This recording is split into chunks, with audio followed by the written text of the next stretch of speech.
Inteligência emocional. As emoções, o medo, máscaras do medo. Tédio, vaidade, hipocrisia e mentira. O entediado tem medo de ficar só consigo mesmo.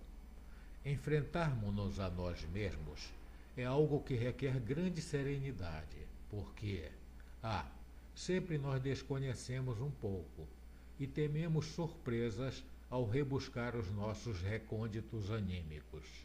B. Então, costuma gritar o que, em condições normais, apenas fala.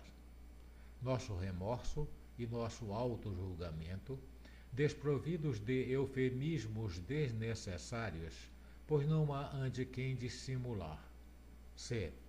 Neste momento, nós damos perfeita conta do pouco que somos capazes de pensar e de fazer sem o auxílio alheio.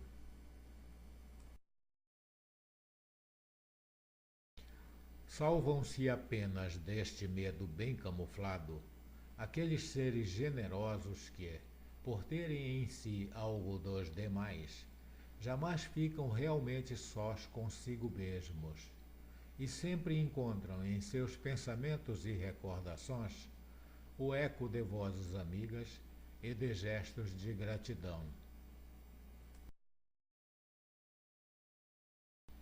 Quantos, tão logo se veem afastados de seu trabalho, reagem primeiro com uma crise de mau humor, seguida de terrível depressão, mostrando sem disfarces sua íntima pobreza anímica, porque não tem nada que os proteja contra o medo de si mesmos, de sua própria vacuidade.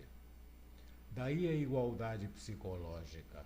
Um ser humano entediado é igual a um ser humano que não é capaz de resistir ao medo do seu íntimo vazio.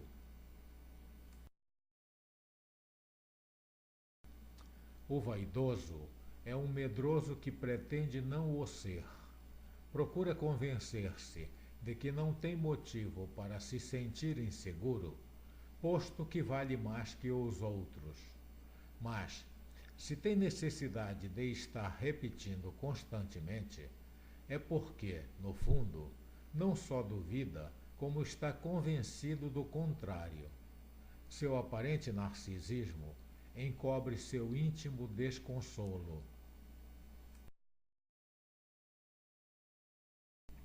Por isto, os seres humanos que verdadeiramente têm valor não são, nem podem ser vaidosos. Em compensação, é possível que se tornem orgulhosos, o que, evidentemente, é um defeito ético, mas nada tem a ver com o medo. Há, é claro, uma verdade profilática e uma verdade terapêutica do medo que se tenta dissimular. Na profilática, o indivíduo quase sempre se escuda na recordação de atitudes passadas para conseguir ânimo antes de enfrentar, cara a cara, a dúvida sobre sua atual e real capacidade. Na terapêutica, o medo já o dominou e o indivíduo tenta livrar-se dele, fingindo um excesso de coragem. Até etimologicamente, a vaidade é vã, isto é, vazia, ineficaz, inoperante. Dize-me do que te gabas, e te direi o que te falta.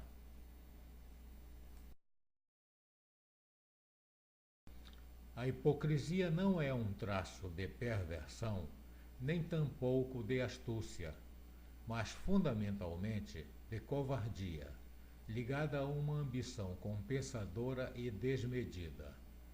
Constitui, na realidade, uma das várias combinações do medo com a ira. A atitude hipócrita é aquela em que a crítica está dissimulada, escondida e implícita em uma aparente indiferença ou, inclusive, em um entusiástico elogio.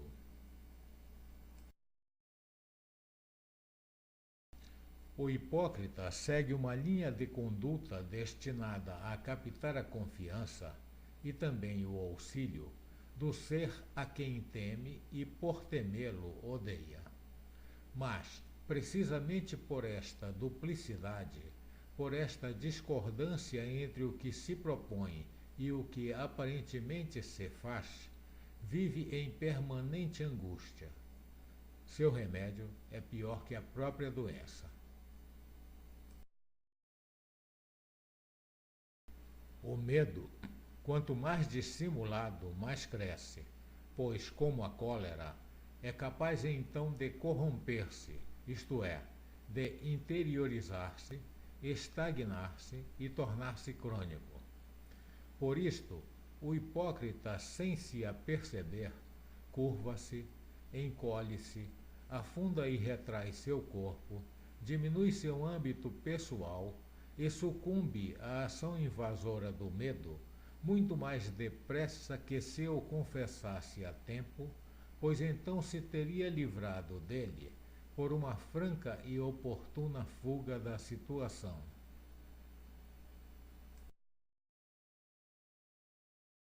O hipócrita dificilmente pode deixar de o ser. Uma vez adotada esta atitude, escraviza-se a ela, embora lhe pese, e enforca-se em sua própria corda, pois não só o assusta então sua primitiva inferioridade, como o mal que lhe possa advir da falsidade que voluntariamente acrescentou a ela.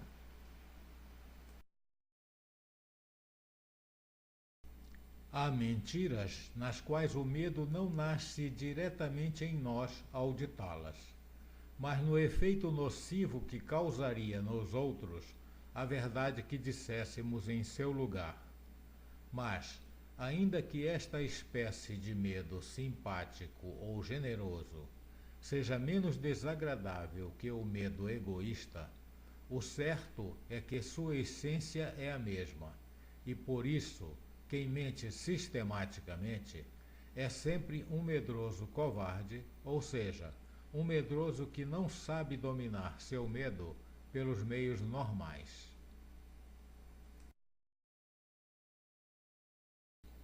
Os mentirosos são mais dignos de compaixão que de repulsa, pois, como os hipócritas, vivem em um plano de constante angústia, não só por temer de que descubram suas mentiras, como receosos de que eles mesmos as ouvidem e se desmascarem. Por isto, quando alguém mente, o que necessita é ânimo e não castigo, auxílio e não repulsa.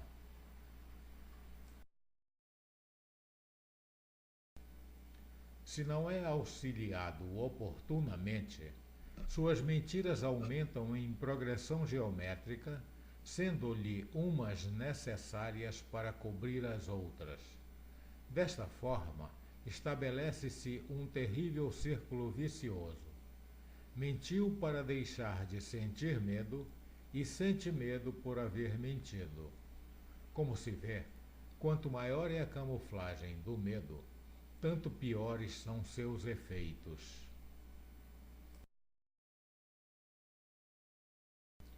Sem medo de errar, pode-se afirmar que o grau de força psíquica de um país, o tônus ético e seu verdadeiro valor axiológico medem-se pela média de mentiras que diz por dia a média de seus habitantes.